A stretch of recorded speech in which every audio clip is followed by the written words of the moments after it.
Welcome back to Why Are People Like This? Do people know that all lives matter is racist? Do you ever look at someone and wonder what is going on inside their head? Important detail for this one though. Come here. Come a little closer. You have to be able to see color.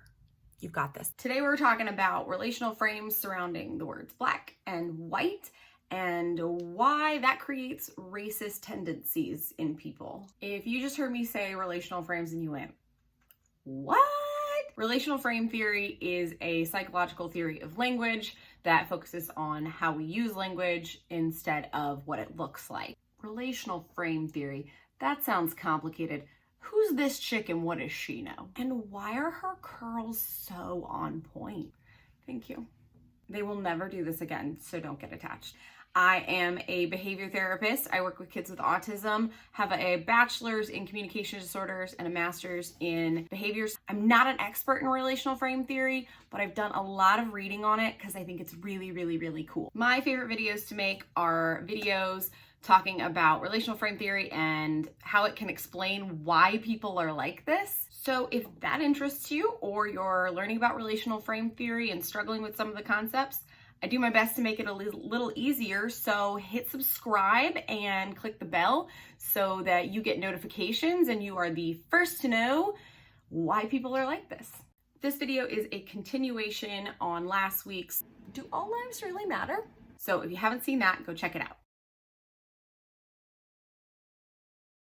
As you may or may not remember, derived relations, relational responding, stimulus equivalence, whatever you want to call it, is a component of relational frame theory and influences how we learn language. So let's start by looking at an example of derived relations around the word black. Well, hello class. Welcome back to school. I know you're all so excited just to be sitting at home in your pajamas watching me on your computers. So today we're going to learn a little bit about color words. The first word we're going to learn today is the word black. And black is written like this. Now, write the word black. When you're done, hold it up to the camera so I can see it. Let me see, yeah? Yeah, good, you guys did good. So, black is a color, and the color black looks like this. Everybody, go find something in your house that is the color black. Yeah, that's black. Now, pop quiz. Everybody, what does this word say? Yeah, you got it right. It says black. Good job. Now, what color is this? You're right. It's black. Okay, guys. So now I'm going to hand you a worksheet with color names and pictures of colors, and you just have to match them. So the teacher taught you those two solid arrows, and then you were able to figure out on your own all of the dotted arrows. This is called symmetry because you were able to make connections between all three of those things that showed that they were the same. This part is called derived relations. We got that. Now, if you want to understand the difference between derived relations and relational frame theory, think of derived relations like a plain two-dimensional triangle, okay? So we would call this triangle a frame of coordination. Now, if derived relations is just a single triangle, think of relational frame theory as a pentagonal trapezohedron. So we already talked about coordination. That's where everything in the relational frame is the same or equal. There are at least 8 other different types of relational frames. So you may remember my buddy Ari from last week. Arbitrary relational responding. He kind of gave us a sneak preview of the relational frame of opposition. When you says all lives matter in response to someone trying to prove that their life matters, you're creating a frame of opposition. Okay, class. So now we're going to talk about opposites. Since we just talked about colors, I figured we'd first start with colors. So we've got black And the color black is the opposite of white. Now that these two things aren't the same, we can't call this symmetry. We have to call it something else. And since there's 8 other relational frames and we don't want to call it something different every single time, we can't really call it opposite. So we call this bidirectional responding or mutual entailment. Now, I know that's another big word, so let's make it a little easier. Let's think of mutual entailment as our dear friend, Muriel the bunny. Hi, class. Muriel for mutual entailment and bunny for bidirectional responding. So black and white, opposites, basic, get it, whatever. No big deal. Let's make it more complicated, shall we? Graham, I see what you did there. You made that real complicated real quick. We know that black lives and white lives aren't actually opposites, but the words black and the words white are kind of opposites. And without getting too much into it, the history of our society teaches us that black lives and white lives are opposing entities.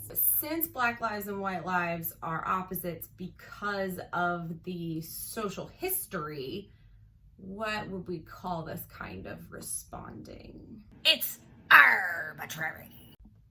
You got it, Ari. Thank you.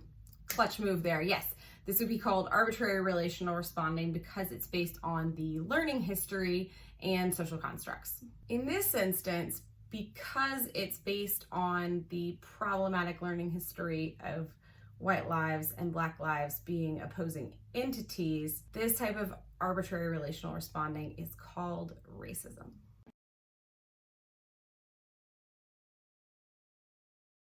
Please don't get mad though, because it's just a thing. It exists, all right? I would say it's neither good nor bad, but it really is bad. But it's not necessarily your fault. It is your responsibility to learn new relational frames, but it's just your learning history, and you didn't necessarily have total control over that. We'll get more into learning a new relational frame to work on this in a little bit. Black people are tired of racism. Black people are tired of not having equal opportunities for survival, like we talked about last week, and they're tired of being murdered, okay? So they come out and they say Black lives matter. Now, if Black lives matter, and you are someone whose learning history taught you that Black lives are the opposite of white lives, then you are going to make some connections here. So in relational frame theory, when you connect two separate things that you learned about a concept, we call that combinatorial entailment. Okay, so combining two things that you learned. Let's make it easier. Let's think of this as Cyrus the cowboy seahorse. And Cyrus is gonna lasso these things together. So if you have this learning history of Black lives and white lives being opposite, the combinatorial entailment relationship that you're gonna make here is that white lives are the opposite of mattering, as in white lives don't matter. Now, as a white person, this is probably gonna hurt your feelings a little bit because you're like, hey, I'm a white person and I really feel like my life matters. But you're not gonna say white lives matter because you know that sounds racist.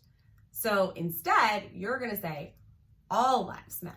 And saying all lives matter is all well and good on its own, like we talked about last week, but as Ari told us, You never even use the words "our lives matter" together until you started arguing with black people when they said that black lives matter.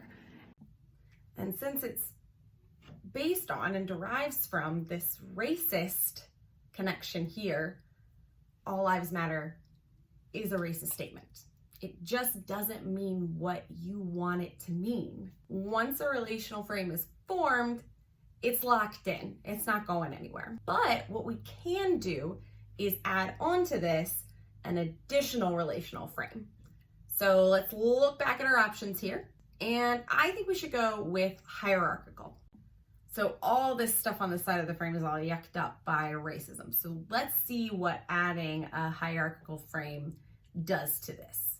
Let's start with a frame surrounding the word people. So we know people includes all lives / white lives, and people includes Black lives. So hierarchy in this case doesn't mean like, oh, I'm better than you, I'm a higher in the hierarchy. It means like, think like categories, like taxonomy is a hierarchy. Then Muriel comes in, she does her thing, and now we know that Black lives and white lives are both people. Now in comes Cyrus to do some combinatorial entailment. And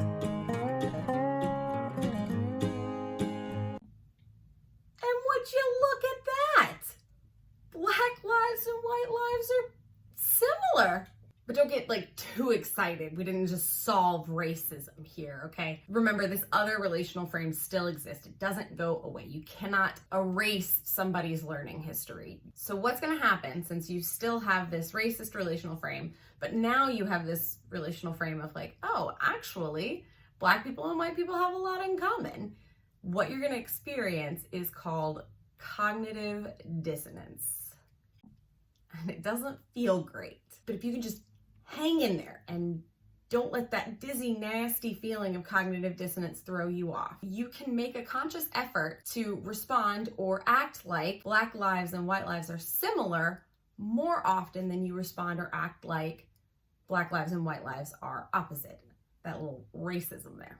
What happens then is you strengthen this connection and you weaken that one. So you're like, okay, all right, Graham, I see now that I have been acting in a racist way. I don't want to be a racist. I'm a better person than that. Key element here, you have to be able to see color, okay? That's important.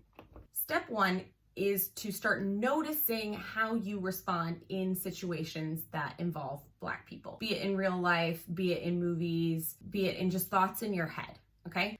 And you ask yourself, am I responding the same way I would if this person's skin tone were more similar to mine?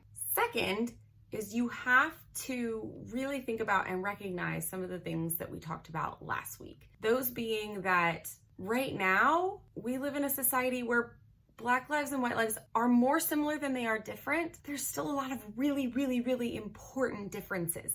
And Black lives don't matter right now. White lives matter a lot more than Black lives. And that's a problem. And we have to admit that it is a problem before we can fix it. So what you have to do is you have to stand up to the people around you that are involved in perpetuating this system. And you stand up to them and you say, Black lives matter. Vote for politicians that are going to enact pro-Black policies, anti-racist policies. Increasing quality of life for one group of people does not mean decreasing quality of life for the other. Speaking of increasing quality of life for everyone, one of you suggested that I should take on capitalism. So next week, look for Why Are People Like This? The Super Rich Edition, where I will also be introducing non-arbitrary relational responding. So go ahead and subscribe and hit the bell so that you get notified the second that video drops. And if you like this video, hit the like button. If you think more people should see it and would benefit from it, please share it. Leave me a comment, tell me what you thought. Boost this thing up in the algorithm so it gets circulating around. Help me to help you to help people make this world a better, more understanding place, and to help more people understand relational frame theory, because she's complicated, but she's really cool. Thanks for hanging out, y'all.